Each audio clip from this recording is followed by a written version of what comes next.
Assalamualaikum warahmatullahi wabarakatuh. Salam sejahtera untuk kita semua. Selamat malam bagi Bapak Ibu yang sudah bergabung dalam kegiatan talkshow kesiapsiagaan saat bencana ini yang diselenggarakan oleh Wahana Visi Indonesia dan Badan Penanggulangan Bencana Provinsi DKI Jakarta. Mungkin saya panggil rekan-rekan aja ya untuk Bapak Ibu peserta agar lebih agar lebih akrab gitu dalam diskusi kita malam hari ini. Dan perlu saya sampaikan bahwa kegiatan pada malam hari ini atau talk show pada malam hari ini adalah kegiatan yang kedua yang telah dilakukan oleh Wahana Visi Indonesia. Dan yang pertama, kegiatan pertama itu dilakukan pada hari Selasa kemarin ya, tanggal 16 ya.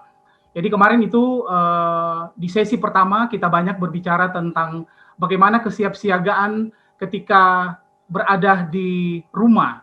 Dan pada sesi kali ini kita akan banyak berbicara tentang bagaimana kita mempersiapkan diri atau kita siap siaga terhadap bencana ketika kita berada di tempat-tempat umum. Nah, sebagai informasi awal juga bahwa kita tahu bahwa wilayah Indonesia ataupun negara kita, negara Indonesia yang tercinta ini merupakan daerah atau wilayah yang market bencana gitu ya. Jadi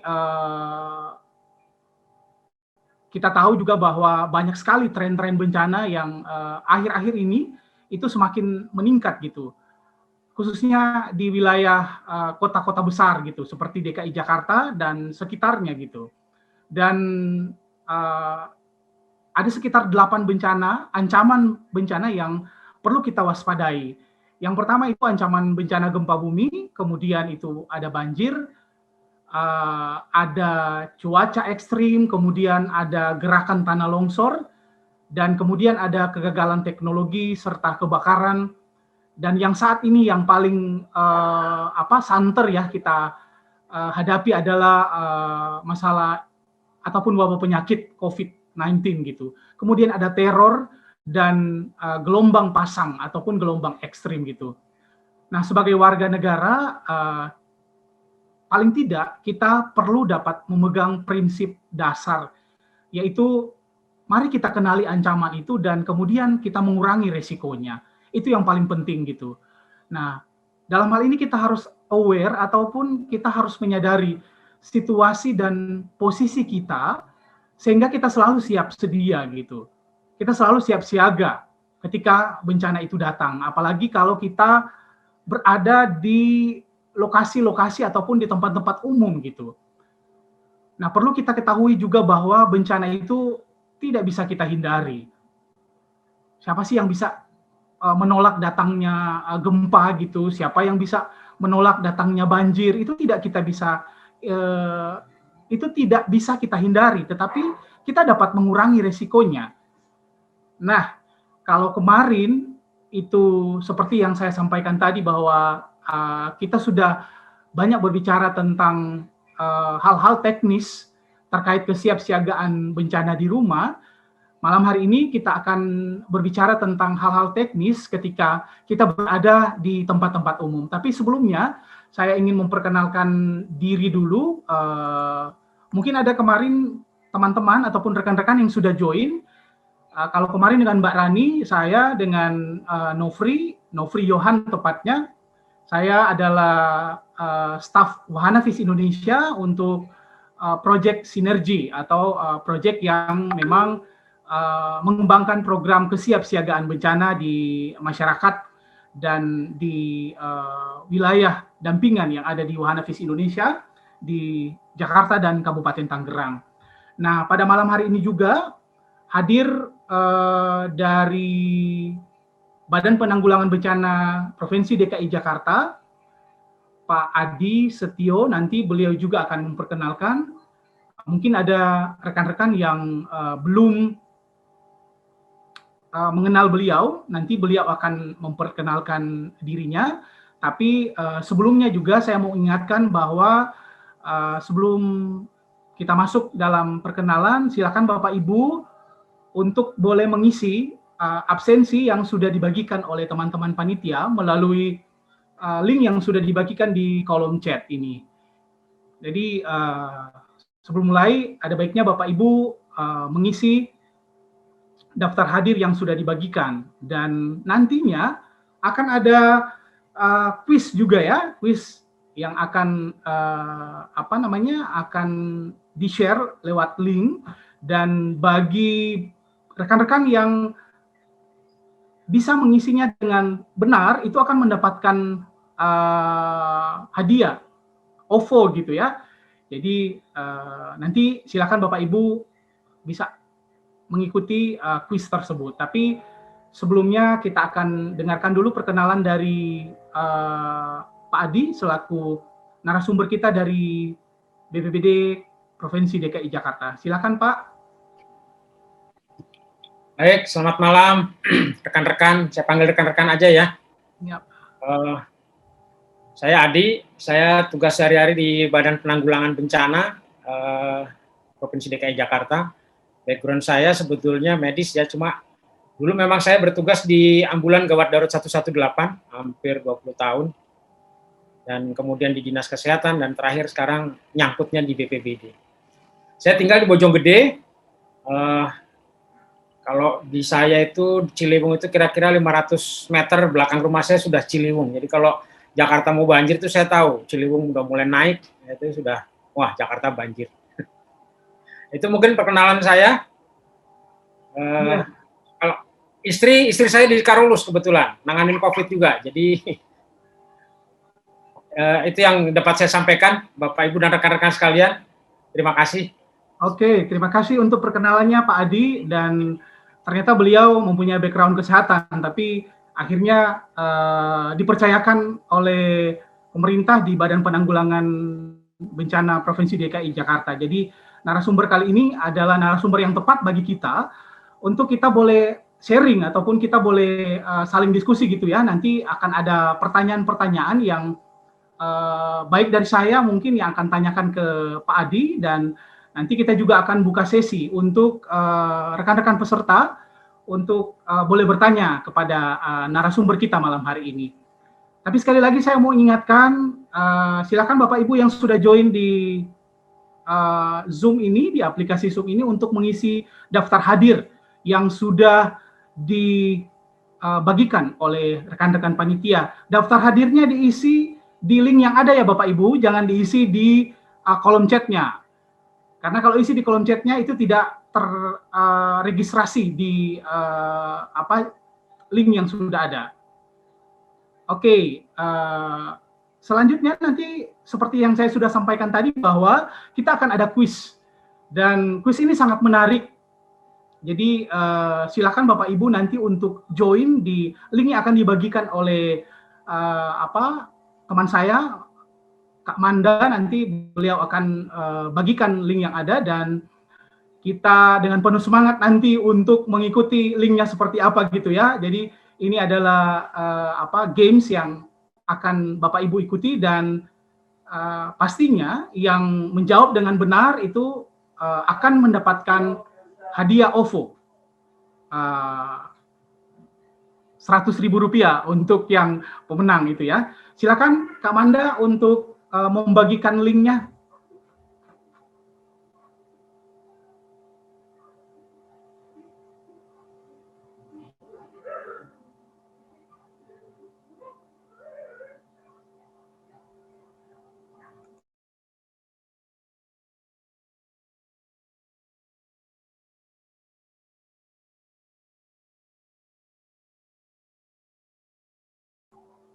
Silakan Bapak Ibu untuk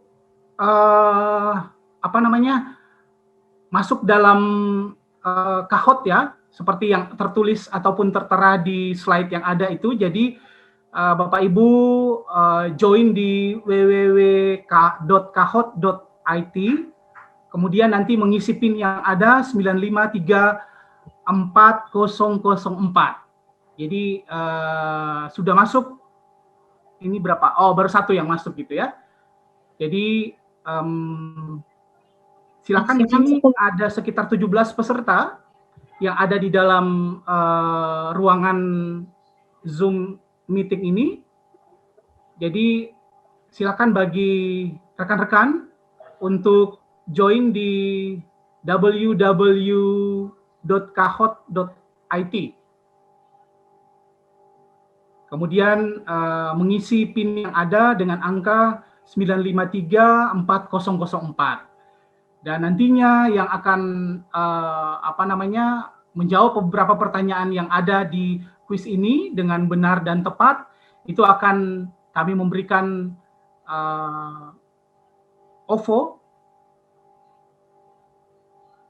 bagi mereka yang mengisi dengan cepat gitu ya. Ini sudah ada 3 yang masuk join dalam link ini.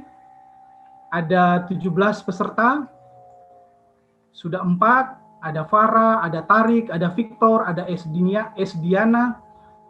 Ayo, yang lain, teman-teman yang lain, rekan-rekan yang lain, ada Virginia,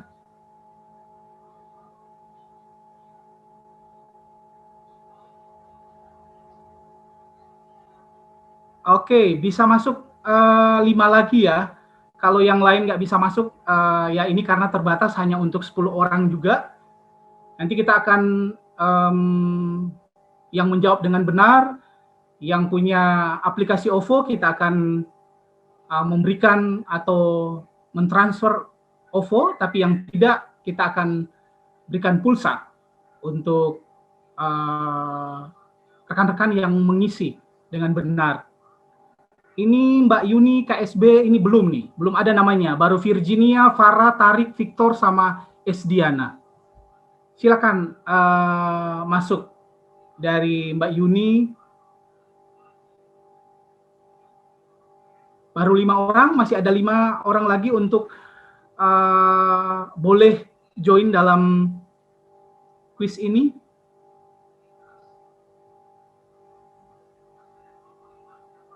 Oke, ada Tirta juga, sudah 2, 4, 6 orang. Masih ada kesempatan 4 orang lagi. Loh, ini ada keluar lagi nih. Ayo, kamu bisa. Silakan. Jadi nanti masuk di ketik www.kahot.it. Kemudian nanti ada kode yang harus diisi 9534004. Oke, ini ada Suparman 2467, masih ada 3 lagi. Silakan yang ingin bergabung untuk mendapatkan paket OVO dan paket pulsa, lumayan lah untuk belanja di Indomaret ataupun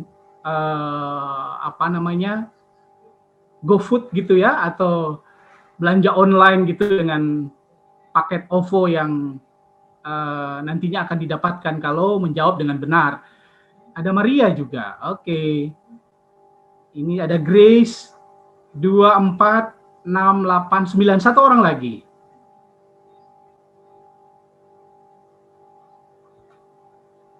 Wah, ini ada yang bilang sinyalnya susah ya. Oke, kalau susah nggak apa-apa. Kita tunggu 1 orang lagi ya, 1 menit ya. Ayo. Sudah 10, Kak.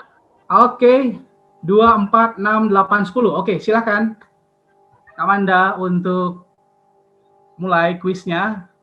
Siapa yang paling cepat menjawab, dia akan mendapatkan hadiah. Oke.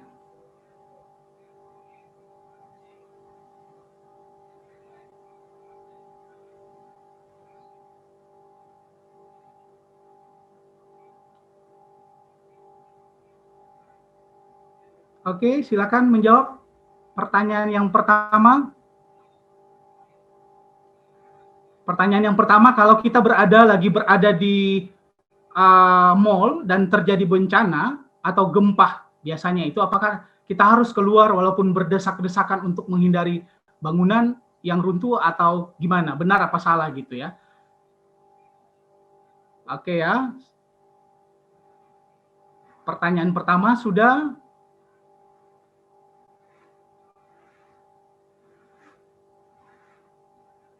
Ya. Jawabannya adalah salah gitu. Oke. Iya, kita lihat. Wah, ini yang paling atas adalah tarik ini. Kemudian yang kedua, ini pertanyaan yang kedua. Saat naik mobil dan terjadi gempa, kita harus berhenti di tempat yang aman, kemudian menyalakan lampu hazard dan tetap berada di dalam mobil. Benar atau salah? Menurut teman-teman, menurut rekan-rekan, ketika kita lagi berada di mobil dan tiba-tiba terjadi gempa nih. Nah, kita harusnya berhenti di tempat yang aman atau mencari tempat yang aman.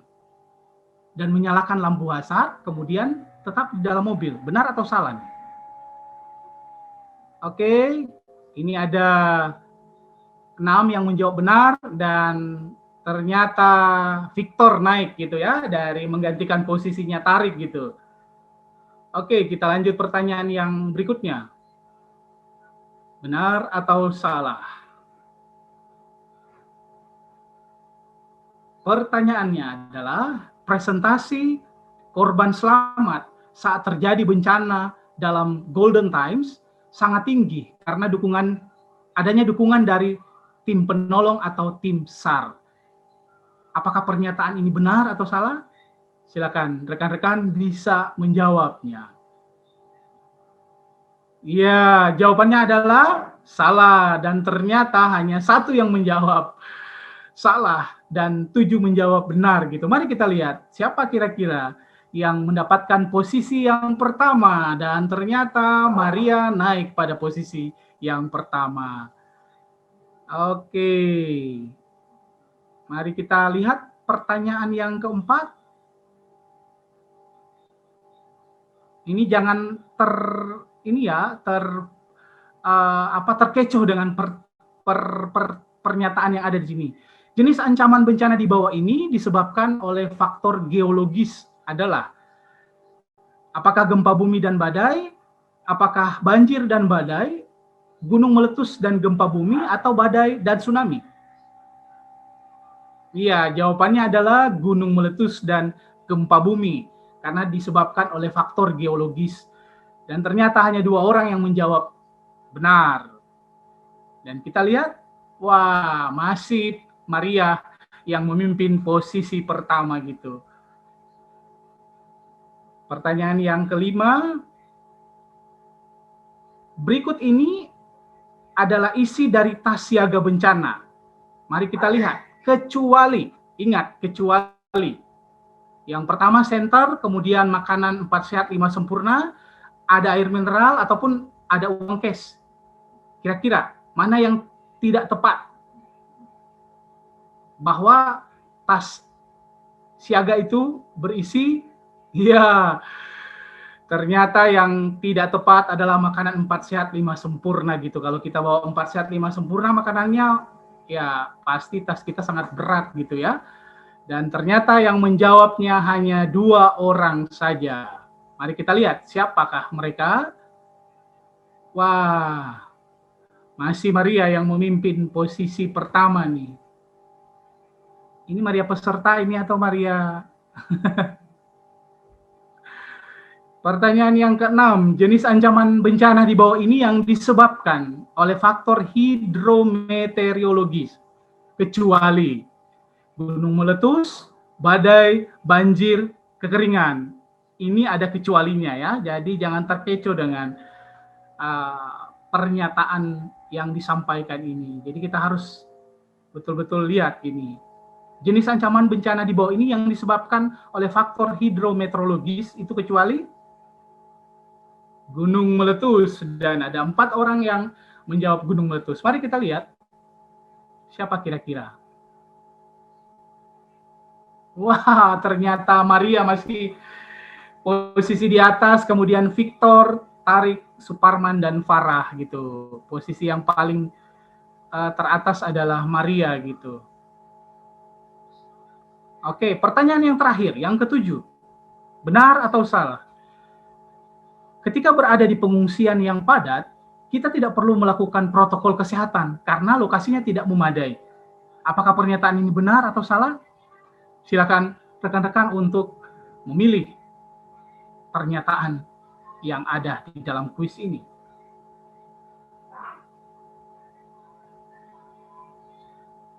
Oke, 8 orang menjawab benar gitu. Mari kita lihat siapa yang menjawab benar. Dan kita lihat, wah, juara 3 adalah Tarik Aka. Oke. Dan yang mendapat juara 2 adalah Victor. Dan juara 1 adalah Maria. Oke. Yang 4 dan 5 adalah Farah dan Virginia. Nanti kita akan kirimkan paket OVO sebesar Rp100.000, dan kalau tidak punya paket OVO nanti kita akan kirimkan pulsa di nomor telepon dari Bapak Ibu yang ada di daftar hadir. Jadi jangan lupa untuk mengisi daftar hadirnya supaya paket OVO ataupun paket pulsa itu akan kita kirimkan melalui daftar hadir ataupun daftar absen yang sudah diisi oleh Bapak Ibu. Jadi silakan Bapak Ibu yang baru join untuk mengisi absen yang sudah ada di link yang nanti akan panitia kirimkan. Dan di sini masih ada 19 peserta yang bergabung di dalam kegiatan talk show ini. Dan sekarang ini kita akan masuk di sesi tanya jawab dengan narasumber kita, dengan Pak Adi. Jadi nanti Bapak Ibu atau rekan-rekan yang akan bertanya lagi, siapkan aja pertanyaannya. Nanti setelah saya dengan Pak Adi melakukan proses tanya jawab ini, nanti kami akan memberikan kesempatan ke rekan-rekan sekalian untuk boleh bertanya dalam forum diskusi ini. Oke, baik Pak, kita bisa mulai ya Pak. Ya, silakan. Oke Pak, jadi seperti yang sudah disampaikan tadi kan Pak ya, bahwa negara kita ini adalah market bencana gitu ya. Jadi kalau berbicara soal market bencana berarti kayak inilah ya, kayak Alfamart gitu, tersedia di dalamnya gitu. Jadi tinggal apa aja yang ada di situ bisa diambil gitu. Nah, kalau kita berbicara tentang market bencana nih, apalagi di kota-kota besar gitu, termasuk Jakarta, mungkin Surabaya, Bandung, dan beberapa kota lainnya. Nah, kita kan tuh sering ke mall nih, apalagi kalau situasi sekarang mungkin ya udah nggak banyak lagi yang ke mall ya, tapi paling tidak ada lah gitu ya, yang kita ke tempat-tempat umum gitu, pusat perbelanjaan, ataupun ketika kita ke rumah sakit gitu, atau saat kita berada di kantor atau di kantor kita yang gedungnya bertingkat gitu, atau kita berada di tempat kos kita yang lumayan lah mempunyai 6 lantai gitu, atau sekolah yang sekitar 4 sampai 5 lantai ini. Nah, kalau kita berada atau kalau saat kita posisi kita berada di tempat-tempat umum seperti itu, kira-kira nih Pak, hal-hal apa saja sih yang sangat penting bagi kita untuk perlu kita ketahui ketika kita berada di lokasi ataupun di di lokasi-lokasi seperti itu Pak? Oke, baik. Jadi kalau kita berada di tempat, mungkin tinggal kita di apartemen. Banyak kan sekarang orang tinggal di apartemen. Jadi selalu kembali seperti kemarin saya sampaikan, kenali ancamannya. Jadi kita berada di mana. Kalau kita berada di apartemen di ketinggian, perhatikan rambu-rambu evakuasi. Assembly point-nya ada di mana. Kemudian ada tidak di situ daftar petugas atau apa gitu ya. Kemudian kalau kita di mall, sama. Sebelum masuk mall, perhatikan juga. Di pintu masuk tuh biasanya ada peta, atau di depan lift. Depan lift itu biasanya ada peta. Peta menunjukkan kita berada di lantai berapa, lokasinya. Kemudian di situ ada ditentukan alat-alat rescue, APAR biasanya ada di situ. Jadi di setiap gedung itu biasanya sudah ada. Kemudian perhatikan selalu di mana meeting point kalau kita berada di ketinggian semacam di apartemen atau gedung bertingkat gitu. Kemudian kalau kita di mall, nah ini yang paling sering terjadi dan mohon maaf mungkin memakan korban jiwa cukup banyak. Terakhir yang kejadian gempa Palu tuh yang 2 tahun lalu, hampir 2 tahun sudah ya. 2018. Itu banyak korban sekali di mall. Kenapa? Begitu terjadi getaran, mereka semua berlari, harusnya tidak berlari, berlindung dulu. Tapi begitu getaran berhenti, mereka berlari berbondong-bondong ke basement. Saya tadinya berpikir, kenapa banyak korban di basement? Ada apa? Saya pikir ini, mohon maaf, sambil berpikir-pikir, oh rupanya orang kita lebih sayang terhadap kendaraan. Jadi mereka berbondong-bondong ke bawah buat ngambil mobil, ngambil motor. Bisa kita bayangkan, di saat normal saja, malam minggu gitu kita kalau ke mall, basement itu buat parkir susah, keluarnya pun susah, antri. Dalam kondisi panik, bayangkan, dalam kondisi panik orang semua ingin menyelamatkan diri, berbondong-bondong keluar. Yang ada adalah trouble di situ. Semua ingin keluar, semua ingin, mungkin yang tadinya sama orang tua sama pacarnya bisa dilepas, gandeng yang lain, bisa mohon maaf. Bisa saja terjadi seperti itu. Jadi jangan langsung kita ambil barang kita, tapi ikuti rambu-rambunya. Kemana? Kalau di mall misalkan ada rambu-rambu. Memang di beberapa mall, terakhir saya melihat ke mall Depok itu, akhirnya saya kasih masukan supaya rambu-rambu diperbanyak, supaya orang-orang tahu. Kadang orang ke mall kan maunya mau belanja, jadi dia nggak perhatikan rambu-rambu. Makanya dari depan sudah disampaikan, ini rambu-rambu bila terjadi bencana.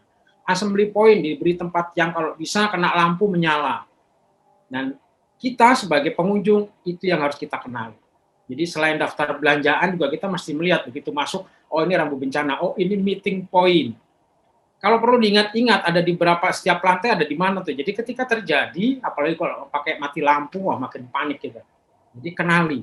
Jadi biasakan juga kemana-mana, tapi kalau HP sekarang sudah punya center ya, jadi bisa.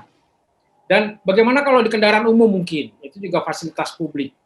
Sering di kita kurang aware ya. Jadi kalau mungkin siapa yang pernah naik kereta api komuter lain, padahal kalau kita naik komuter lain itu, begitu kita duduk, kadang start dari awal sudah disampaikan safety briefing. Cuma kadang kita nggak begitu aware, nggak begitu peduli. Karena apa? Banyak orang masih pakai headset di kendaraan umum. Begitu terjadi bencana, ada himbauan dari petugas, dia tidak tahu bahwa terjadi bencana. Apalagi tidur atau mungkin tertidurnya benar-benar tidur gitu. Bisa-bisa dia ya ada bencana dia nggak tahu gitu. Itu mungkin sekilas dulu dari saya. Oke, terima kasih Pak Adi ya. Jadi rekan-rekan ya yang perlu kita ingat ketika kita ada di tempat umum seperti yang disampaikan oleh Pak Adi tadi itu ya, yang perlu kita ingat adalah kita mengenali di mana kita berada gitu ya. Dan kemudian kita harus tahu juga ancaman apa sih yang ada di wilayah di mana kita berada gitu. Seperti tadi juga dibilang bahwa kita kenali apakah di sana ada rambu-rambu evakuasinya, petunjuk evakuasinya, kemudian titik kumpulnya di mana, kemudian kalau ada di lantai berapa gitu, dan tangga daruratnya di mana gitu ya. Jadi itu yang perlu rekan-rekan ketahui gitu ya. Dan kemudian nih Pak, yang kedua, kalau ketika kita berada di tempat-tempat umum tersebut, ataupun misalnya nih kita berada di satu gedung yang tinggi gitu. Nah, sebenarnya kalau boleh tahu nih, tempat-tempat yang aman, yang paling aman itu untuk kita berlindung ketika ada bencana gempa misalnya, ataupun banjir, ataupun kebakaran, tempat-tempat manakah atau bagian-bagian tempat mana dari gedung itu yang perlu kita hindari gitu. Karena banyak kejadian ketika seperti yang Bapak bilang tadi ya, ketika di Palu misalnya, kalau nggak salah itu Ramayana ya, ketika terjadi gempa justru banyak yang lari ke basement gitu ya untuk menyelamatkan harta gitu, kendaraan gitu. Padahal sebenarnya itu sangat berbahaya. Nah, kalau yang paling penting yang harus kita ketahui, tempat-tempat mana sih Pak yang misalnya kalau kita berada di satu gedung itu, ketika gempa ataupun banjir ataupun kebakaran, lokasi-lokasi mana yang perlu kita harus hindari gitu, atau yang paling aman lah bagi para pengunjung gitu. Baik, jadi lokasi yang paling aman. Jadi ketika getaran pertama itu terutama gempa bumi ya, kita juga tidak tahu seberapa besar guncangan. Tapi semakin tinggi posisi kita berada di dalam sebuah gedung, katakanlah ada di lantai 25, itu guncangan yang kita rasakan semakin besar. Jadi semakin tinggi kita berada di ketinggian, semakin besar guncangan yang kita rasakan. Itu rasanya seperti di ayun-ayun gitu. Mungkin yang di lantai dasar cuma berasa, ada gempa nggak ya, ada gempa, perasaan ada gempa, tapi antara iya dan tidak. Tapi yang di atas itu terasanya sudah mungkin bagi yang nggak biasa, dengkulnya sudah lemas, sudah takut duluan. Kalau makin tinggi makin takut, makin dia akan terasa bergetar. Jadi yang paling tepat adalah segera masuk ke bawah meja. Atau kalau ada kolom, jadi kalau kolom itu tembok besar ya, kalau orang Jawa bilang itu pilar ya, pilar atau soko gurunya atau pilar yang besar, itu kita bisa merapatkan diri di situ, rapatkan diri kita. Atau kita bisa ke bawah meja makan yang kuat ya. Atau kursi bisa kita gunakan juga untuk berlindung. Ya. Kalau masih punya helm di rumah ya pakai helm juga nggak apa-apa, tapi kan nggak mungkin kita di rumah pakai helm. Tapi yang pas dalam kondisi panik langsung masuk bawah meja. Itu atau menggunakan kursi, itu yang bisa kita gunakan untuk berlindung. Jadi selain kita mengenali ancamannya, kita tahu lokasi-lokasinya, tapi kalau begitu getaran pertama, kita langsung berlindung, masuk bawah meja. Di mana lokasi yang aman, jauhi kaca-kaca. Itu biasanya kaca bisa pecah, ya. Jadi kita mesti tahu kalau kita tinggal di apartemen banyak kaca-kacanya ya kita hindari. Atau kalau perlu kacanya mulai sekarang dipasang kayak kaca film. Jadi ketika terjadi gempa bumi ada retakan, dia tidak langsung hancur, tidak langsung pecah, mungkin masih menempel seperti di mobil kaca film. Itu upaya mitigasi kita. Jadi kalau kita sudah tahu ancamannya, kita perbaiki supaya ketika terjadi bencana kita aman. Kira-kira gitu. Nah, nanti kemudian ikuti rambu-rambunya ke arah mana. Misalkan kalau begitu keluar pintu apartemen kita ke arah kiri, ya ikuti. Karena biasanya dalam satu gedung ada beberapa tangga darurat dan itu biasanya sudah diatur oleh pengelola. Nomor sekian sampai nomor sekian beloknya ke arah yang sini supaya tidak ada penumpukan. Nah, nanti begitu mau turun juga jangan langsung turun. Stay dulu di yang namanya meeting point sambil nunggu perintah selanjutnya. Kira-kira itu sementara. Oke, itu kalau gempa ya Pak. Nah, kalau banjir dan kebakaran kira-kira ada lokasi-lokasi ataupun ada tempat-tempat yang aman kah kalau misalnya banjir dan kebakaran nih Pak? Baik, kalau banjir saya rasa kita sudah tahu lah ya, hindari misalkan kalau rumah kita banjir, ya sebaiknya listrik dimatikan. Nah, untuk mitigasinya kalau kita punya ini ya tempat-tempat listrik ditinggikan supaya kalau kita kerendam, tapi yang lebih pas lagi adalah early warning. Kita tahu akan banjir ya sebaiknya kita tinggalkan rumah kita untuk menuju tempat evakuasi. Tapi kalau kita sudah tahu, makanya kita harus kenali dulu ancaman di rumah kita apa. Kalau dengan kebakaran makanya dibutuhkan tas siaga bencana. Jadi supaya kita tidak mencari-cari. Sering orang dalam kondisi panik yang dibawa bukannya barangnya, tapi yang dibawa malah bantal dia geret-geret kemana-mana. Atau kadang dia pikir ini anaknya dia gendong-gendong. Padahal yang dibawa itu cuma bantal. Itu dalam kondisi panik. Menghindari panik, siapkan tas siaga bencana. Kemudian kemana? Kalau kebakaran dengan gempa bedanya adalah kalau terjadi kebakaran segera kita keluar untuk menuju mengikuti rambu-rambu evakuasi. Kita ikuti kemana rambunya. Kalau di dalam gedung ataupun kalau di rumah segera keluar. Ya, makanya mohon maaf dulu sering rumah-rumah itu pakai besi, pakai tralis, bahkan digembok. Nah itu begitu terjadi kita harus tahu kunci di mana, ini di mana. Itu sebagai langkah upaya kita karena harus segera keluar. Begitu api besar kita harus segera keluar. Kecuali makanya kita juga harus punya kemampuan mengenali ada teknik api sebetulnya ya dari teman-teman damkar itu kita mesti tahu teknik api. Sebenarnya kalau kompor besar itu cukup dikasihkan handuk basah ditutup saja. Tapi kalau kita dalam sebuah gedung kebakaran segera ikuti arahan petugas untuk segera keluar gedung. Ya, semua tempat berbahaya kalau menurut saya makanya ikuti rambu-rambu. Ya, langsung turun lewat tangga darurat, tidak menggunakan lift. Biasanya tetap ada lift yang jalan, tapi lift yang jalan itu adalah khusus untuk petugas pemadam untuk melakukan pemadaman atau pengamanan. Jadi perhatikan selalu, makanya setiap hari apalagi kalau kita lewat daerah tempat itu atau berada di tempat itu, perhatikan titik mana yang paling aman yang bisa kita kenali. Selalu kita kenali, oh ini tempat yang aman, entah itu tembok, entah itu. Dan jangan sekali-sekali kalau kebakaran kita panik terus lari ke kamar mandi.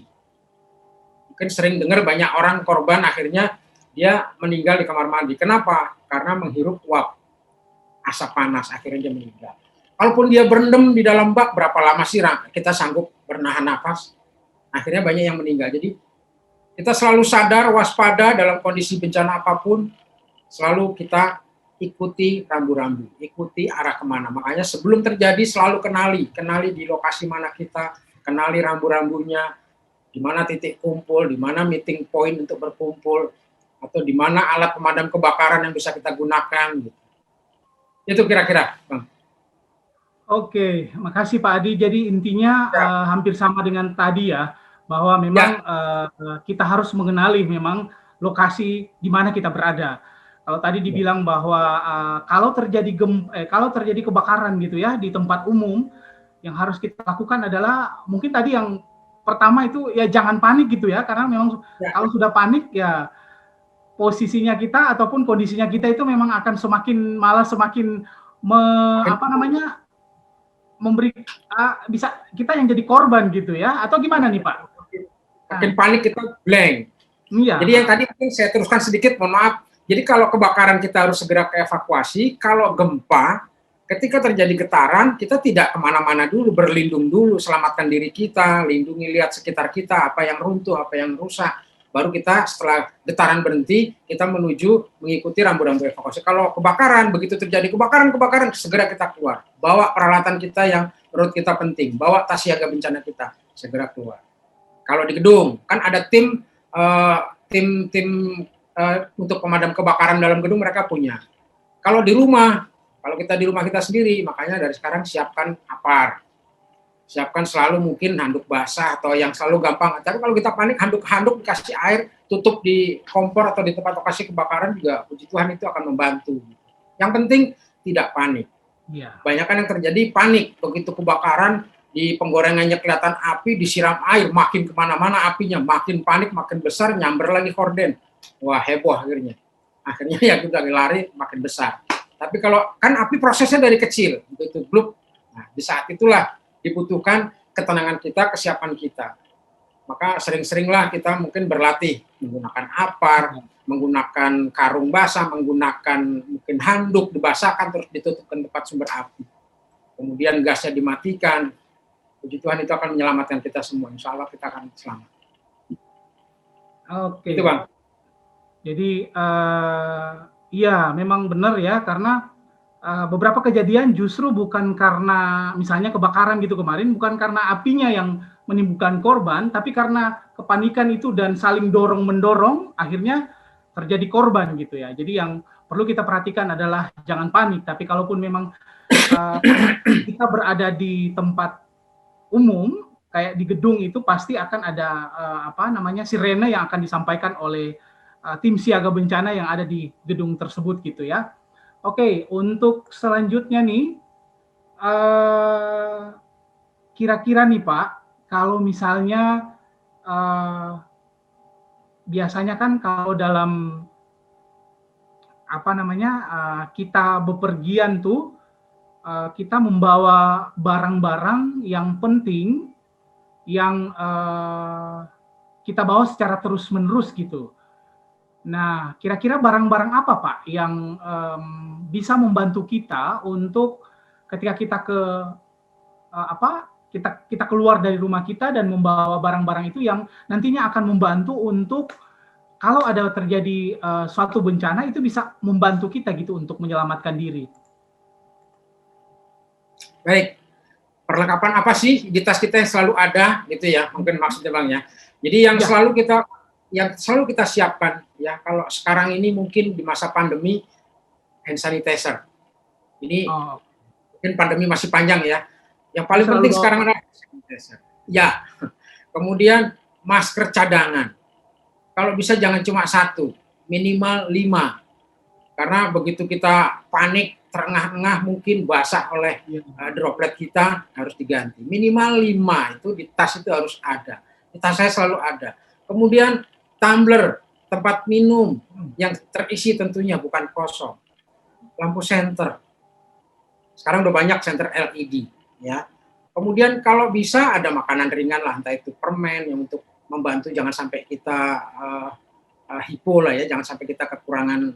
Kalau kita kekurangan gula karena juga suka lemes tuh. Panik mau cari ini susah, kita di lokasi bencana mungkin terkepung banjir, mau beli makanan susah, makanya biasakan di situ ada makanan cemilan kecil-kecil aja atau mungkin permen lah yang tidak memperberat. Mungkin kalau tas wanita kan nggak terlalu besar. Bisa roti, bisa permen untuk bertahan kita selama beberapa jam. Untuk membantu nutrisi ke kita supaya kita tidak terjadi hipo. Mungkin terjebak banjir berjam-jam, kelaparan kan. Tapi dengan makan permen kita mungkin bisa bertahan lah. Ada tumbler isi air minum. Kalau gelap bisa ada senter.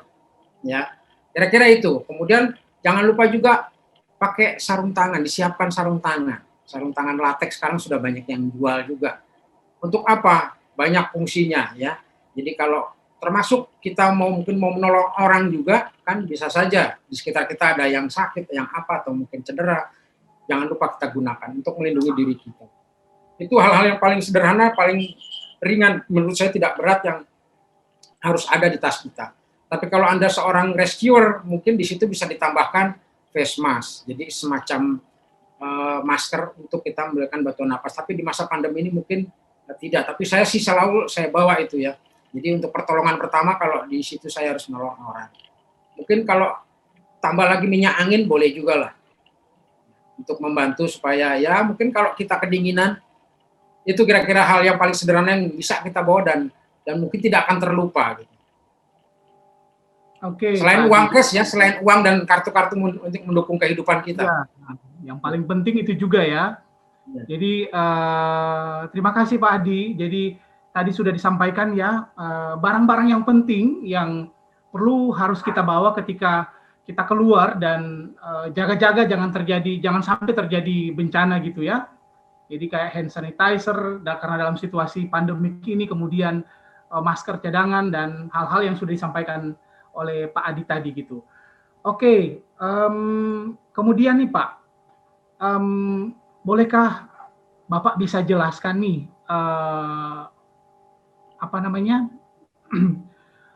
kalau misalnya terjadi gempa di tempat umum, ataupun kalau terjadi kebakaran, ataupun banjir gitu nih, apakah sebaiknya itu kita langsung lari, kemudian mencari jalur evakuasi, atau kita sembunyi dahulu gitu Pak? Nah, kira-kira apa yang paling utama hal utama yang perlu kita lakukan nih kalau misalnya kita berada di tempat umum dan terjadi gempa ataupun banjir ataupun kebakaran tadi? Nah, apakah kita langsung lari kemudian cari tempat evakuasi atau kita berlindung dulu gitu, atau gimana nih Pak?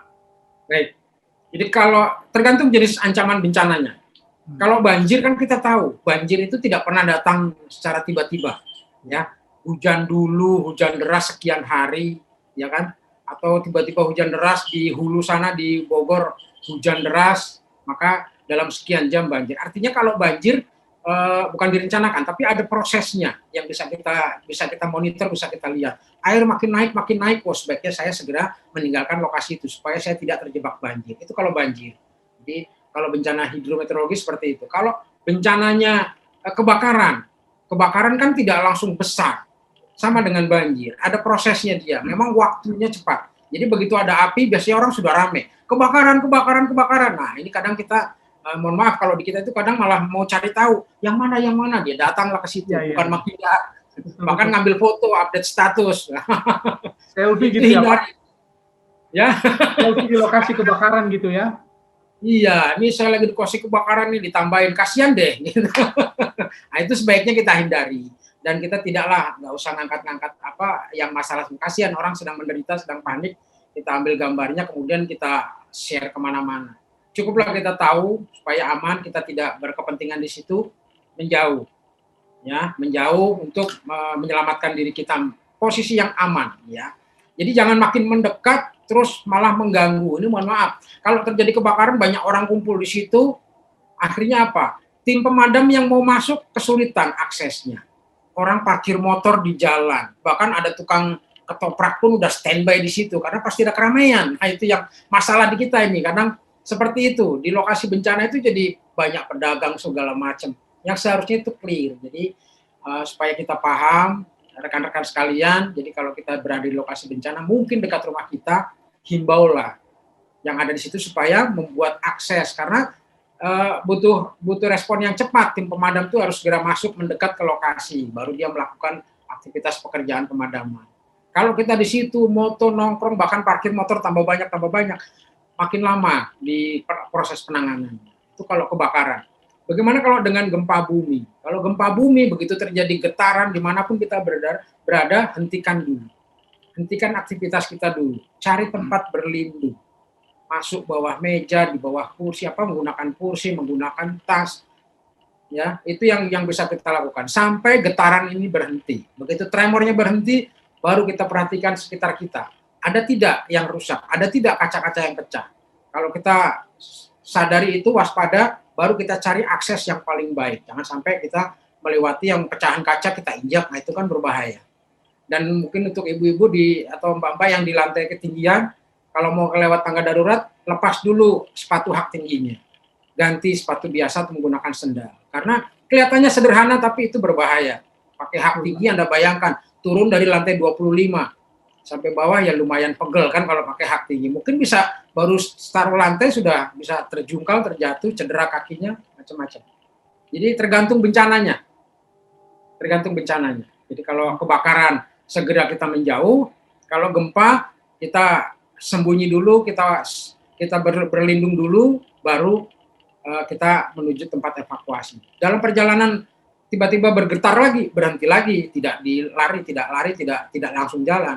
Berlindung lagi sampai getaran itu berhenti, baru kita lanjutkan. Kira-kira gitu. Oke Pak, terima kasih untuk penjelasannya gitu ya. Jadi hal-hal yang harus kita ketahui ketika kita berada di lokasi terjadinya bencana gitu, yang seperti yang sudah disampaikan oleh Pak Adi tadi ya, dalam situasi kebakaran kah, banjir ataupun dalam situasi gempa. Nah, berikutnya nih Pak, kalau misalnya di lokasi itu ada yang biasa kita lihat gitu kan, ada orang-orang berkebutuhan khusus nih Pak, kemudian ada yang disabilitas gitu ya, ada ibu hamil, kemudian ada para lansia. Nah, kira-kira bagaimana Pak untuk cara melakukan pertolongan pertama kepada orang-orang tersebut gitu, atau para istilahnya itu yang berkebutuhan khusus gitu Pak? Adakah hal-hal ataupun adakah trik-trik yang bisa dilakukan untuk kita bisa membantu melakukan pertolongan pertama kepada orang berkebutuhan khusus gitu? Baik, jadi kalau kita mau membimbing, ya terutama mungkin kalau kita di sekitar kita ada orang katakanlah disabel atau tunanetra ya terutama, dia kan butuh bantuan untuk kita bimbing. Jadi jangan ragu-ragu, misalkan kita mau evakuasi, gandeng saja. Tapi orang tunanetra itu biasanya kalau kita gandeng tangannya, dia agak kesulitan untuk melangkah. Jadi biarkan dia memegang lengan kita. Jadi tangan dia masuk dari sini, dia akan memegang begini. Dia akan mengikuti kita. Ya. Jadi jangan kita geret, kita tenteng. Jadi ini tekniknya. Jadi biar masukkan tangan dia ke lengan kita, biar dia megang dari arah dalam. Jadi seperti ini ya, kelihatannya. Nah, kayak gini. Ya, dia nyampe samping kita, dia megang begini. Ikuti saya, dia tahu. Langkah kita tidak akan bertubrukan. Tapi kalau kita ambil tangannya kayak gandeng pacar gitu, ini agak kesulitan buat membantu. Ya, ini terus dia biarkan dia megang lengan kita, dia akan menyesuaikan. Itu kalau kita mau membawa dia kan dia tidak tahu di mana jalur evakuasi kecuali di sekolahnya atau di tempatnya. Karena yang pernah saya datangi di SLBA di Lebak Bulus itu akhirnya dibuatkan di dekat pintu sepanjang dinding itu dibuatkan semacam huruf braille, jadi kayak rambu.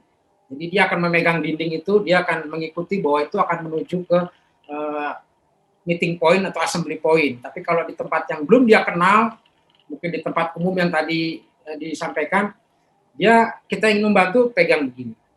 Bagaimana dengan yang menggunakan kursi roda? Mungkin kalau kursi roda sebaiknya ketika terjadi getaran, arahkan dia ke tembok, kemudian suruh dia menunduk melindungi leher dan kepalanya. Kalau dia bawa tas bisa ditutup dengan tasnya. Tapi jangan lupa ketika terjadi gempa itu, arahkan dia untuk nempel di tembok stretchernya, wheelchairnya, kursi rodanya. Kemudian jangan lupa dikunci. Kunci, jadi sebelum kita berlindung untuk diri kita, lindungi dulu yang difabel dengan kursi roda, kunci, suruh dia berlindung, lindungi leher dan kepalanya, baru kita berlindung, kita bersujud di sebelahnya, itu bisa. Jadi itu cara-cara yang begitu. Kalau ibu hamil sama, ibu hamil juga suruh masuk saja ke bawah kolong meja, pegang kaki-kaki mejanya atau kursi. Yang penting hindari benturan kepala dan leher, karena itu yang paling mematikan ya. Itu yang bisa dilakukan. Orang menggunakan tongkat juga sama. Kalau dia masih bisa duduk atau sujud, masukkan. Atau tidak, suruh dia merunduk saja. Tetap pegang kepala dan Iya. Dan jangan lupa diri kita juga harus terlindungi. Jangan kita melindungi yang difabel, kita lepas ya. Kita nanti jadi korbannya. Gitu. Oke Pak, jadi intinya orang yang berkebutuhan khusus ini memang harus kita arahkan untuk boleh melindungi diri sendiri dulu ya. Di samping kita juga yang membantu itu melindungi diri kita sendiri. Jangan sampai kita membantu orang tersebut tapi kita tidak aware dengan keberadaan kita ya. Oke deh Pak. Nah ini ada pertanyaan nih Pak.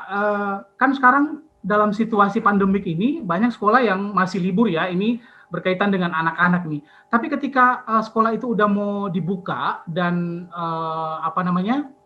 anak-anak itu udah mulai masuk di sekolah lagi, nah kira-kira informasi-informasi apa sih yang sangat penting yang boleh disampaikan ke anak-anak sekolah ini terkait dengan kesiapsiagaan bencana ini, baik untuk gempa, kemudian banjir dan kebakaran gitu Pak? Baik, mungkin saya pikir ini juga termasuk teman-teman di BPI dan BPBD, ini tugas kita bersama ya. Tahun-tahun sebelumnya kita memang selalu mendampingi sekolah untuk menyusun manajemen sekolah aman bencana. Tapi sudah hampir 1 tahun lebih ini kan anak-anak di rumah, tidak ada review, bahkan mungkin SOP yang di rumah sakit itu entah kemana karena Bapak Ibu gurunya juga di rumah semua kan.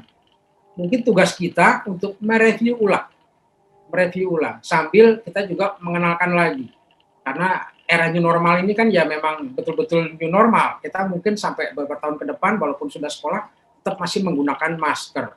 PHBS harus lebih diaktifkan lagi. Sebelum masuk kelas cuci tangan dan sebagainya. Meja-meja harus diaktifkan setiap hari. Karena kan pandemi ini saya yakin masih nggak mungkin lah 1 tahun ini selesai. Masih cukup panjang. Walaupun anak-anak sudah masuk sekolah nanti. Tugas kita adalah kembali. Mungkin para orang tua, rekan-rekan di sini yang ada di sini mungkin bisa menyampaikan ke putra-putrinya supaya yaitu tadi tetap jaga kesehatan, tetap cuci tangan. Tapi tugas kita semua itu untuk mengingatkan kembali manajemen bencana di sekolah. Jadi kalau menghadapi kebakaran di sekolah, siapa berbuat apa, sebetulnya beberapa sekolah sudah kita dampingi. Cuma ya itu perlu kita review karena sudah hampir 2 tahun, setahun setengah ini kan vakum, tidak ada aktivitas di sekolah. Bahkan sekolahnya di DKI sebagian digunakan atau di daerah-daerah provinsi lain digunakan sebagai tempat isolasi mandiri. Nah ini kan perlu kita bebenah lagi kembali mungkin dalam ya termasuk mungkin era new normal sekolah seperti apa perlu kita wacanakan kembali, mungkin kita pikirkan kembali formatnya seperti apa. Tapi yang paling sederhana ingatkan kembali bahwa ketika menghadapi bencana mereka tidak panik, harus punya skill untuk berlindung gitu. Itu kita ingatkan kembali. Oke deh itu Pak. Hal-hal yang perlu dilakukan ya ketika dalam perencanaan nih, misalnya dalam waktu dekat itu sekolah akan dibuka. Nah itu yang perlu diingatkan manajemennya gitu ya untuk sekolah gitu. Jadi baik di kepala sekolah, guru ataupun orang tua bahkan komite sekolah ya. Komite sekolah ya. Ya. Harus terlibat. Ya. Ini yang terakhir nih Pak dari saya. Nah ini kan dalam situasi pandemi COVID-19 nih Pak. Kalau kita melihat misalnya di beberapa wilayah nih yang kena gempa kayak kemarin aja gitu ya. Misalnya contohnya yang di Sulbar ataupun kemarin yang pengungsian walaupun cuma sebentar gitu yang banjir di Jakarta gitu ya. Ternyata ada pengungsian dan terjadi kerumunan gitu dan masyarakat ataupun orang-orang yang mengungsi itu tidak melakukan ya menggunakan protokol kesehatan yang ada nih. Nah, kira-kira nih Pak, apakah ada kebijakan-kebijakan yang terbaru nih dari pemerintah sendiri terkait dengan isu pandemi COVID ini gitu Pak, ketika misalnya ada di kerumunan ataupun ada di situasi pengungsian gitu, apakah ada hal-hal yang baru ataupun ada perubahan-perubahan yang baru yang yang disampaikan oleh pemerintah gitu? Baik, kalau terkait kebijakan itu sebetulnya kita sudah menyiapkan ya bilik keluarga. Jadi setiap pengungsi itu dikasih semacam tempat, space-nya sekitaran 2x3. Itu bentuknya seperti tenda camping gitu ya. Cuma dia terbuka, atasnya ada kain halus untuk pelindung kalau ada nyamuk. Di dalamnya dikasih velvet 2. Itu dalam satu tenda. Kalau dalam gedung itu biasanya, nah sekarang masalahnya adalah saudara-saudara kita tuh maunya kalau ngungsi di dekat rumahnya. Ya, kalau kita arahkan ke tempat yang sudah disiapkan oleh pemerintah, alasannya macam darurat segala macam. Ya, makanya kita selalu saat ini ada pengungsi, selalu kita kirim juga hand sanitizer dan masker. Langsung kita dorong di situ, teman-teman yang TRC kita langsung dibagikan. Ini langkah-langkah minimal kita untuk mencegah menjadi klaster baru sebetulnya. Jadi kita kasih mereka hand sanitizer, langsung diberikan masker 1 orang 2. Jadi kalau pengungsinya ada 50 orang seperti kemarin kebakaran terakhir juga Semore ada terjadi kebakaran di Tambora dekat Kalianyar, itu selalu begitu ini langsung kita berikan masker. Karena kita juga paham mungkin mereka lupa, panik, lupa maskernya nggak dibawa, langsung lari. Jadi memang mitigasi itu memang jadi tugas kami itu memang masih jauh sekali ya, karena masyarakat belum mampu untuk menolong diri sendiri. Mereka masih harus diingatkan lagi, jangan panik. Yang seharusnya mungkin, ya mohon maaf kalau melihat masyarakat yang di Jepang itu kan, di gempa yang kemarin itu kan mereka cukup besar kan gempanya itu yang kemarin di Jepang itu cukup besar, dan mereka masih mampu karena mereka sudah terbiasa. Mereka harus berbuat apa dengan bencana seperti itu, mereka sudah siap. Jadi memang tugas kami, mungkin juga teman-teman di BPI bisa mensupport ya. Masyarakat harus mampu menolong diri sendiri, mampu untuk melakukan pengamanan awal. Bantuan pasti datang, pasti, tapi responnya kan butuh waktu, ada respon time. Karena pemerintah harus mempersiapkan diri dulu, menyiapkan kendaraan, naikkan barang, baru menuju lokasi.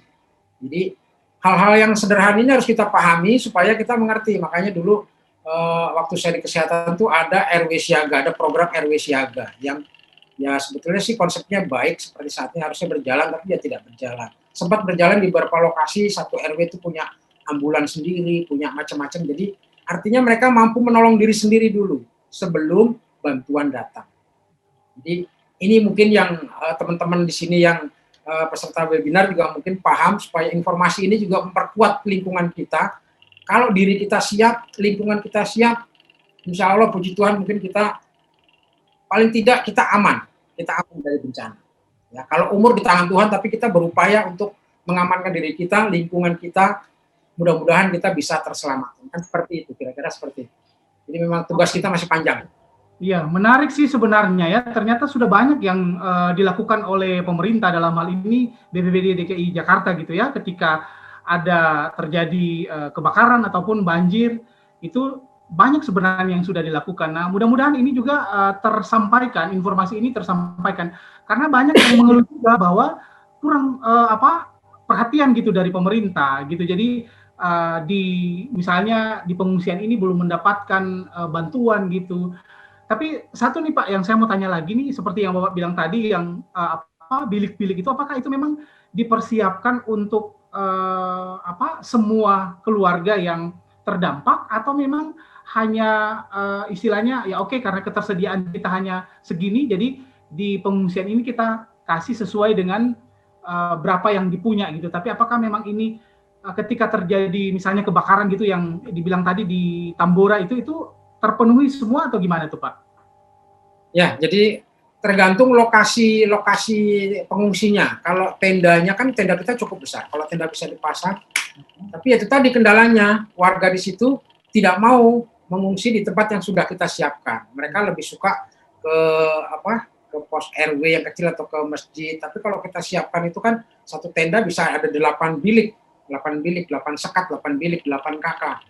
Dan memang butuh tempat.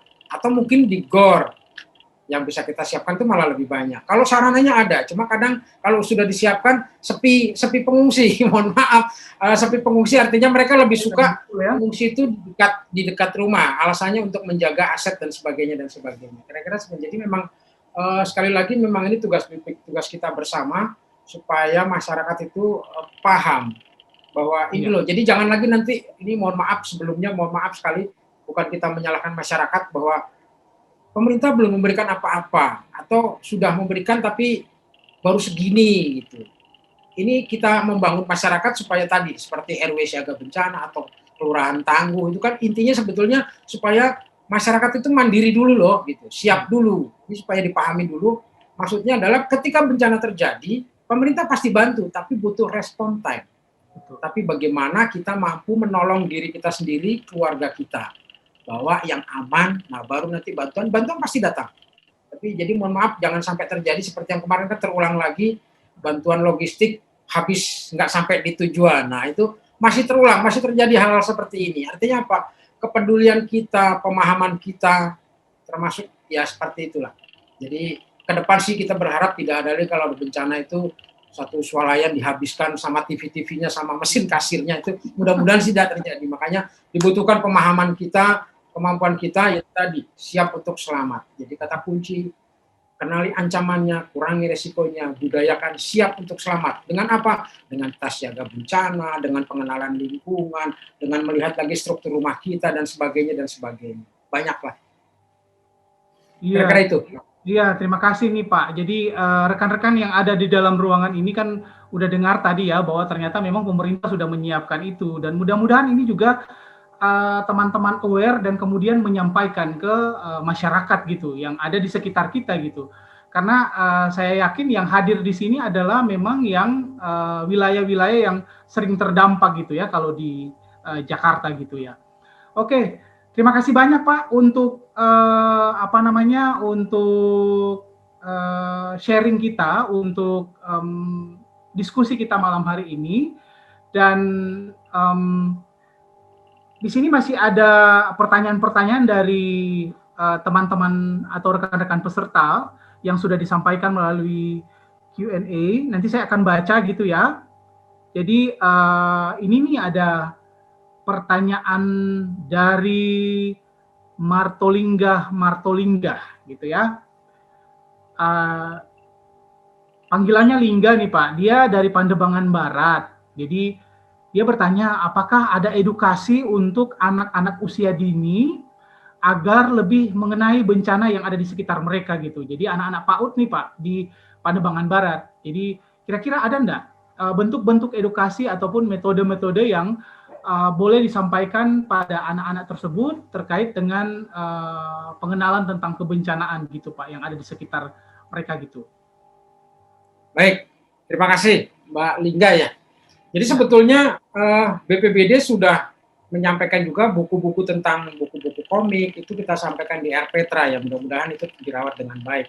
Buku-buku untuk usia anak-anak TK, PAUD dan kalau untuk PAUD sendiri di beberapa tempat kami juga masuk ke kelas mereka, kita sosialisasi tentang informasi kesiapsiagaan, tentang informasi kebencanaan itu sudah kita lakukan.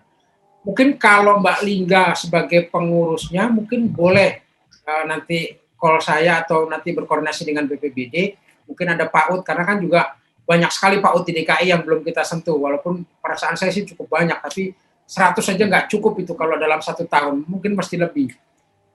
Hampir sebulan itu kita hampir 2-3 kali kita masuk untuk sosialisasi. Kita ajak mereka nyanyi-nyanyi, ada film-film tentang, karena memang yang paling tepat adalah dimulai dari usia PAUD. Jadi mereka dari kecil sudah paham terjadi bencana harus kemana, termasuk minta tolong, ya harus menghubungi nomor berapa, itu dari kecil mesti diajarkan.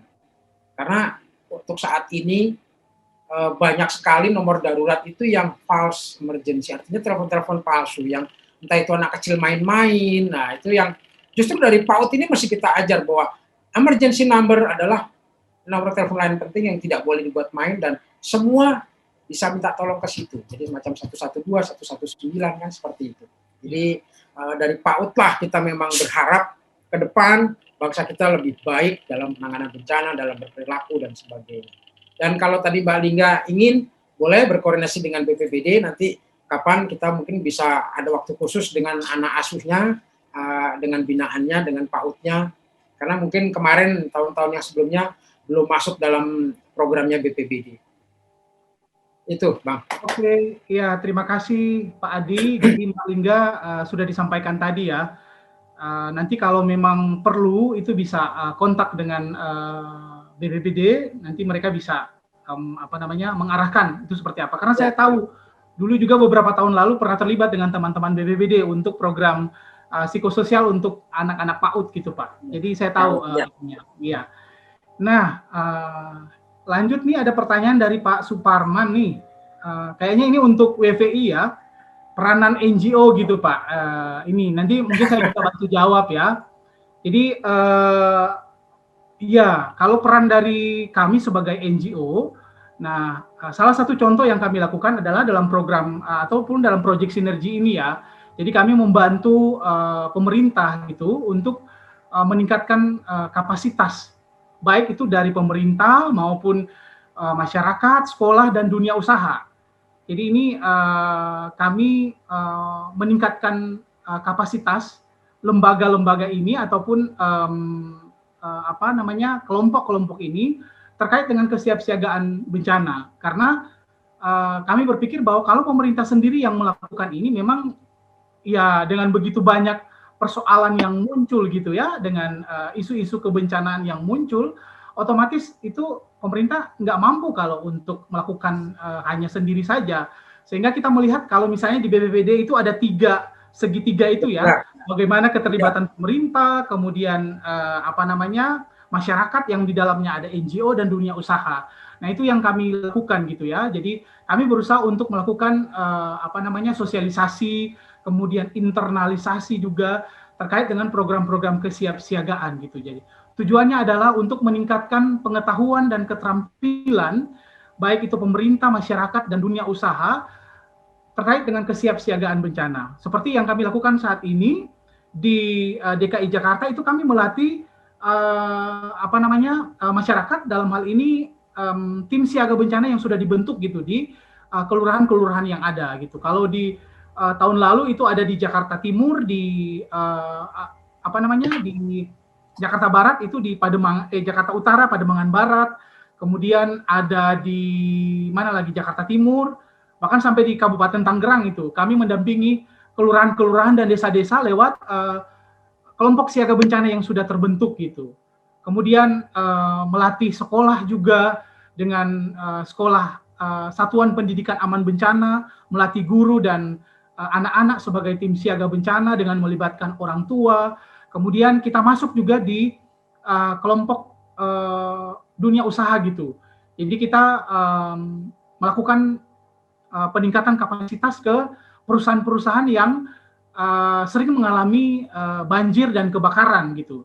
Jadi inilah yang kami lakukan ataupun peran dari NGO di sini adalah kita membantu bermitra dengan pemerintah untuk melakukan peningkatan kapasitas ke masyarakat dan sekolah, kemudian dunia usaha dan termasuk pemerintah dalamnya dalam melakukan peningkatan kapasitas terkait dengan kesiapsiagaan bencana ini.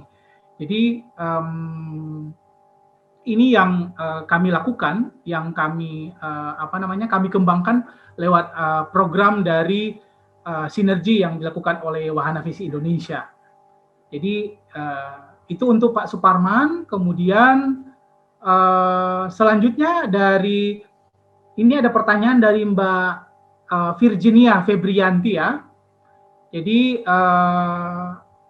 Mbak Virginia ini adalah perwakilan Karang Taruna dari Kelurahan Bencongan, Kecamatan Kelapa II, Kabupaten Tangerang nih Pak. Jadi ini dampingan dari Wahana Visi juga ini ya. Dia ingin bertanya, dengan bencana sebanyak itu, bagaimana Badan Penanggulangan Bencana menanggulangi atau mengatasinya gitu.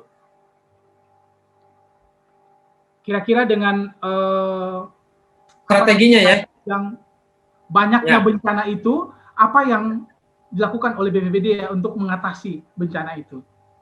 Baik, jadi bencana semua apapun, sebanyak apapun bencana, kata kuncinya adalah menyelamatkan jiwa. Makanya BPBD mempunyai tim TRC, kemudian melatih juga kader di kelurahan. Kemudian menyiapkan sarana prasarana. Lengkap untuk rescue, ada Basarnas, ada pemadam kebakaran, ada Satpol PP. Tapi ini adalah perangkat yang sudah kita siapkan. Tapi BPBD lebih konsen, lebih kepada ke mitigasi.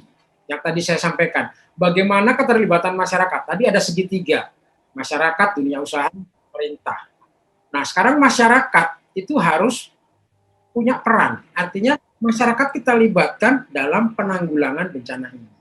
Seperti yang tadi saya sampaikan, begitu terjadi bencana, yang pertama kali merasakan siapa? Adalah masyarakat setempat di lokasi bencana.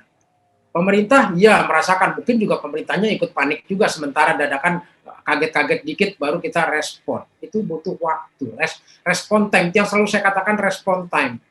Artinya tidak langsung, justru yang di lokasi bencana, begitu terjadi bencana, kalau di sini sudah siap, di warganya siap, keluarganya siap, maka alhamdulillah mungkin insya Allah akan bisa menyelamatkan diri, tidak banyak korbannya.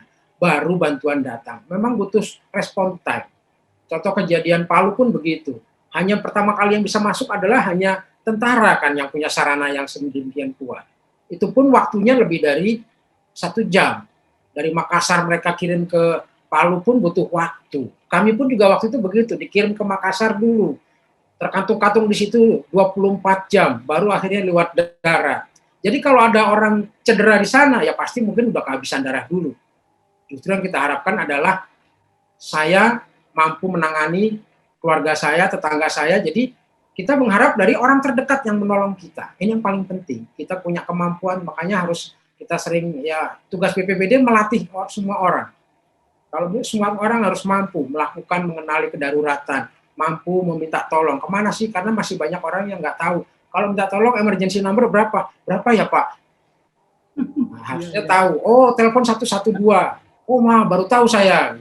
Jadi memang perlu, walaupun sosialisasi sudah banyak. Kadang di kereta api kita sampaikan emergency number 112 sebaran gitu ya.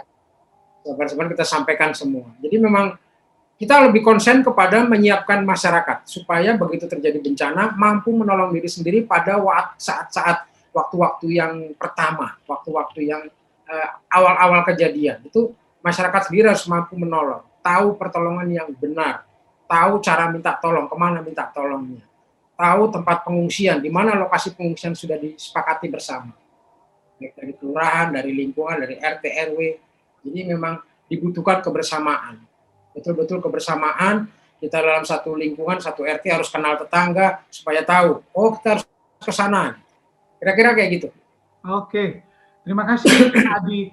Nah, Ya. ini karena mengingat waktu Pak, jadi waktu sudah menunjukkan sekitar 15 menit lagi nih.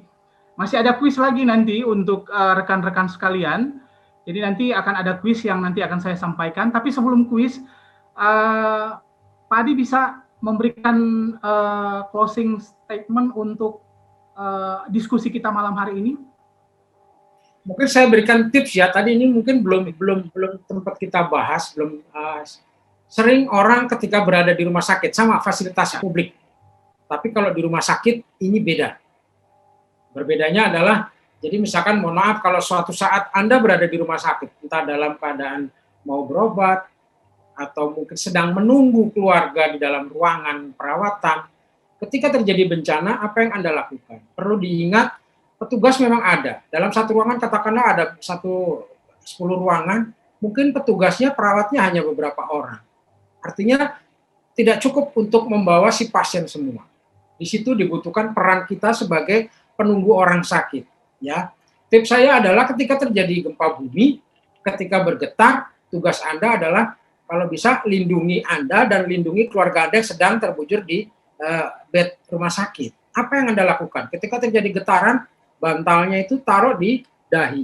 ya, di dahi bukan di hidung, dahi. Tujuannya apa? Melindungi kalau ada struktur bangunan yang jatuh, entah itu lampu atau kadang di rumah sakit ada tempelan-tempelan macam-macam ya, mungkin ada tabung oksigen atau mungkin di atas itu ada lampu-lampu biasanya atau plafon lah. Plafon yang paling sering kali jatuh bulan itu plafon akan menimpa. Makanya tutup dengan bantal yang dia pakai atau mungkin bantal yang tersedia di sebelahnya. Baru kemudian si penunggu masuk ke bawah meja atau bawah kursi atau bawah tempat tidur si pasien. Itu yang dilakukan ketika terjadi tremor. Kemudian setelah getarannya berhenti, ikuti. Setiap rumah sakit punya kode. Jadi kalau di setiap rumah sakit ada yang dia bilang kalau blue code itu biasanya ada kasus darurat. Tapi kalau merah, red code itu mungkin mereka, jadi ikuti. Jangan kita membuat panik kemudian, suster atau Pak Satpam ini keluarga saya tolong dikeluarkan. Jangan, ikuti aturan di situ. Makanya baca. Di setiap ruangan itu, setiap masuk pasti ada. Ketika terjadi bencana, Anda harus A, B, C, D, itu pelajari. Ya, karena di rumah sakit itu, apalagi pas saat-saat malam, mungkin perawatnya hanya 2, security-nya 1, mungkin juga tidak ada, hanya mungkin pembantu orang sakit, tiba-tiba terjadi bencana, pasiennya 10 atau 20, kan bingung. Begitu si penunggu ikut panik, ikut bingung, makin blank. Yang sering terjadi adalah seperti itu. Jadi kalaupun nanti ada perintah harus evakuasi, ikuti. Di mana RAM-nya. Jadi RAM itu tangga untuk mendorong si tempat tidurnya. Atau mapah, dipapah. Gimana? Jadi selalu kenali ancamannya, kurangi risikonya dengan melihat tanda-tanda di rumah sakit itu. Ya, biasanya rumah sakit lebih lengkap tanda-tandanya. Bahkan dia ada 2. Jadi kalau tanda emergen tanda menuju titik kumpul itu ada 2. Ada yang di atas, ada yang di bawah. Bawah itu untuk bila terjadi kebakaran, kita terjebak asap, posisi kita merayap, maka kita kelihatan. Jadi itu tips dari saya. Jadi sering orang di rumah sakit itu panik, begitu terjadi bencana dia panik. Begitu juga kebakaran. Pokoknya ikuti SOP yang ada di rumah sakit. Mereka semua punya kode-kode. Setiap rumah sakit hampir sama sih sebetulnya. Itu dari saya. Terima kasih. Oke, terima kasih Pak. Tips yang baik dan ternyata juga memang ya ini menarik buat kita gitu ya. Kadang ini terlupakan gitu. Ketika kita berada misalnya di rumah sakit tadi itu ya. Jadi bagi rekan-rekan sekalian yang ada dalam ruangan meeting ini ya, kita berterima kasih kepada Pak Adi yang sudah banyak memberikan ilmu bagi kita, banyak memberikan tips-tips bagi kita ketika kita berada di tempat-tempat umum atau di tempat-tempat publik ya. Salah satu itu tadi di rumah sakit gitu ya. Jadi terima kasih Pak Adi untuk membagikan pengetahuan malam hari ini bagi kami semua. Mudah-mudahan ini akan memberikan menambah pengetahuan terkait dengan kesiapsiagaan di tempat umum atau di tempat publik ya. Dan rekan-rekan sekalian, di sini masih ada kuis ya. Jadi saya akan membaca kuis yang ada di kolom chat ini.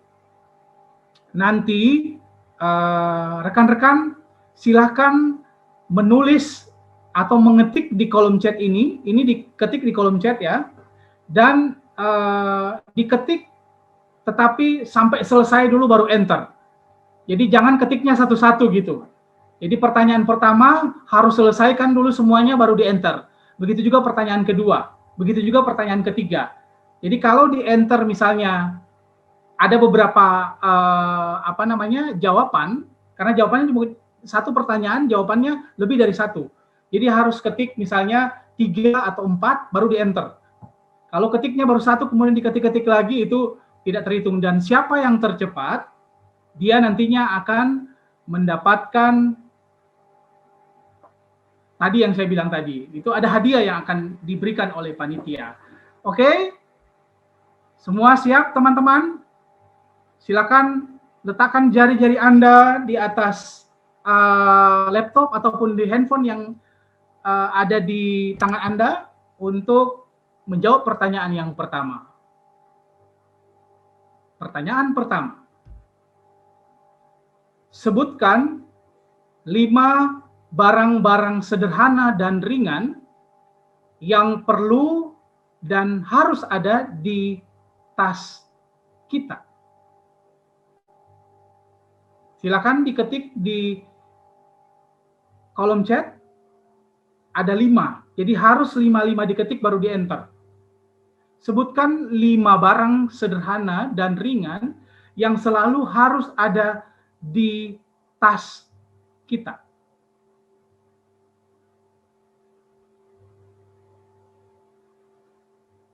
Oke, ini sudah ada. Yang tercepat ada Rima, Dani. Oke ya, ada hand sanitizer, ada masker cadangan, kemudian tempat minum yang terisi senter dan makanan ringan. Oke. Jadi silakan panitia nanti melihat dan seleksi siapa yang pertama ya. Kalau yang masuk pertama di chat box ini adalah dari Rima Dani. Oke. Pertanyaan yang kedua.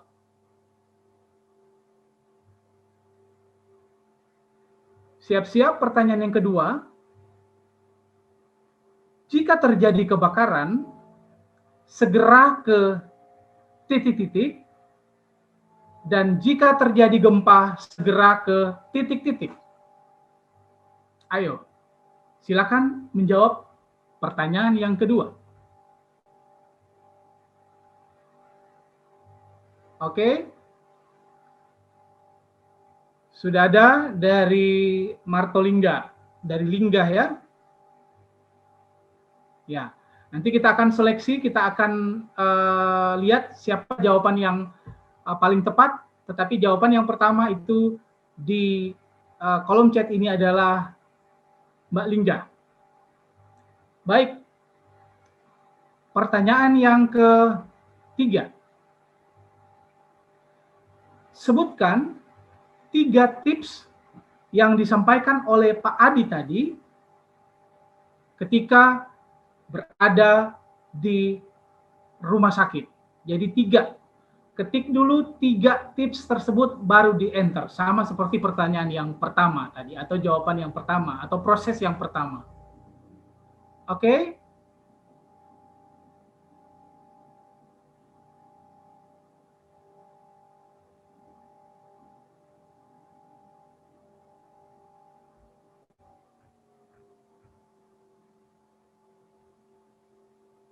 Oke, ini sudah ada.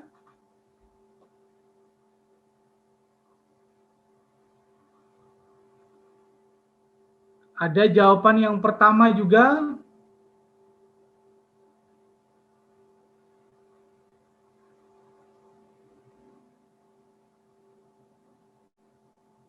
Yang pertama dari Rizkia, tapi hanya 1 yang diketik. Ketiknya satu-satu, harusnya ketiknya kalau 2 ya 2 gitu ya. Tapi mari kita lihat, apakah ada yang lebih tepat lagi?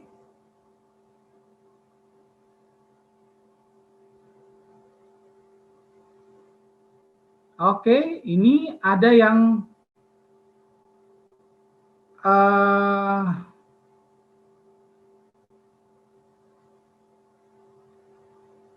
ya, yang paling tepat itu ada Mbak Risa ya. Tutup bantal, dengan bantal masuk kolong tempat tidur, kemudian menjaga diri dan pasien. Itu sepertinya yang paling tepat gitu. Ada yang sama tetapi hanya 2 gitu. Tapi yang paling tepat ini yang tutup bantal pasien, kemudian penjaganya masuk ke bawah kolong tempat tidur, kemudian menjaga diri dan menjaga pasiennya. Oke, terima kasih untuk rekan-rekan sekalian yang sudah berpartisipasi dalam diskusi kita dalam kegiatan talk show malam hari ini. Dan bagi rekan-rekan yang telah mengisi kuis ini dan menang dalam kuis ini, nanti akan dihubungi oleh panitia ya. Dan bagi yang belum mengisi absen, silakan juga mengisi absen, karena biar kita tahu gitu ya, rekan-rekan juga berpartisipasi dalam kegiatan talk show malam hari ini. Terima kasih untuk waktu dan kesempatan. Sekali lagi kami sampaikan, mudah-mudahan talk show kita malam hari ini akan memberikan atau meningkatkan pengetahuan dari rekan-rekan sekalian terkait dengan kesiapsiagaan di tempat umum. Mohon maaf kalau ada hal-hal yang kurang berkenan dari saya, dan atas nama Wahana Visi Indonesia, saya Nofri Johan mengucapkan terima kasih untuk kesempatan yang sudah diberikan oleh rekan-rekan sekalian untuk join dalam kegiatan talk show malam hari ini. Terima kasih dan Assalamualaikum warahmatullahi wabarakatuh. Selamat malam, salam sehat untuk kita semua.